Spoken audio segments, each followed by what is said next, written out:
So I spoke with this guy the other day, 800 plus credit, 700K in reserves, just sitting there, already successful financially. And the first thing he says to me is, "Yeah, I probably need some kind of no doc loan." And I asked him why. He goes, "Well, I'm self employed. I write a ton off. My taxes probably look terrible." And I was honestly kind of blown away by how little he knew about DSCR loans. He does have two other properties. I mean, they're free and clear, but he made me realize something. I still think like 80% of investors have no idea this world even exists yet, or how quickly these products can help people scale when used correctly. Because this guy automatically assumed the only way to buy more investment properties was through traditional conventional financing, meaning tax returns, DTI calculations, income limitations, all the usual stuff. And the crazy part is, this is exactly the type of borrower these DSCR lenders actually like. Strong credit, strong reserves, investment mindset, financially experienced. But because he's self-employed and maximizing tax write-offs, he automatically assumed scaling was going to become harder and harder every time he bought another property. And the reality is, with conventional financing, eventually that can happen.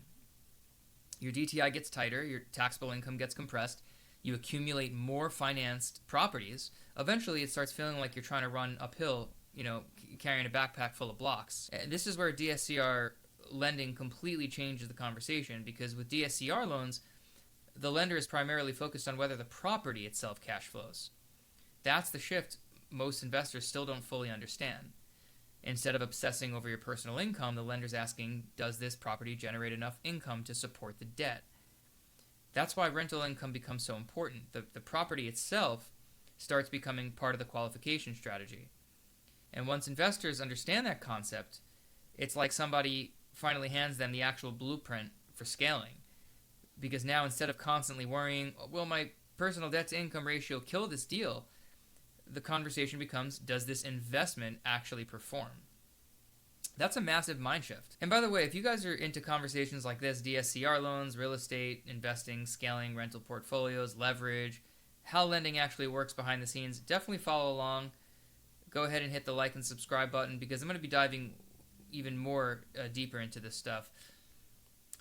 Because I generally think we're still early in this entire DSCR space. I think these are going to become loans that are even more popular down the line, and maybe even move away from the non-QM space.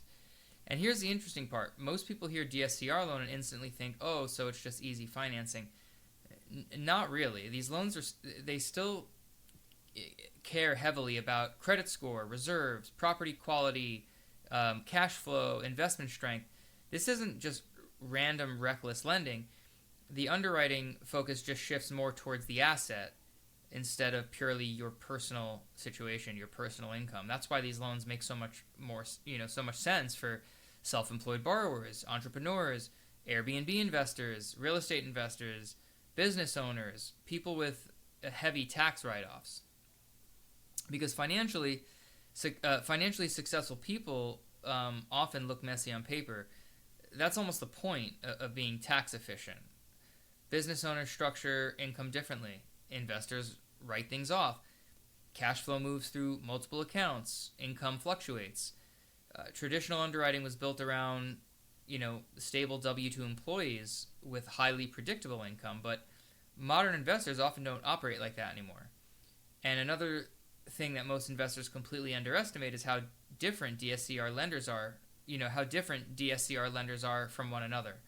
And I think I did a video on that recently about the difference between one lender versus another. It's not black and white. One lender may love short-term rentals, another may hate them. One lender may allow DSCR ratios, may allow lower DSCR ratios. Another may require, maybe stronger cash flow. Some, interest-only options. Some allow, LLC ownership structures when others don't. Some are more aggressive on leverage. Others are, stricter on reserves. It's almost like every lender has its own personality. That's why understanding the lender side of DSCR is such a massive advantage, especially working with a broker who has these different options, different lenders that they, have access to, such as myself. Because sometimes the difference between getting declined and getting approved is literally just knowing which lender fits the scenario correctly.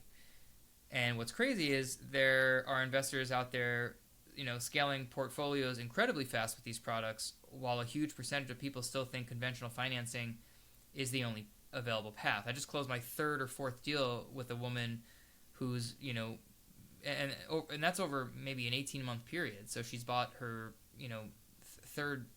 Well, actually, she has six, but I just did an additional three for her in the last 18 months. The bigger shift happening here is really about, the economy itself changing. More entrepreneurs, more self-employed income, more investors, more non-traditional financial situations.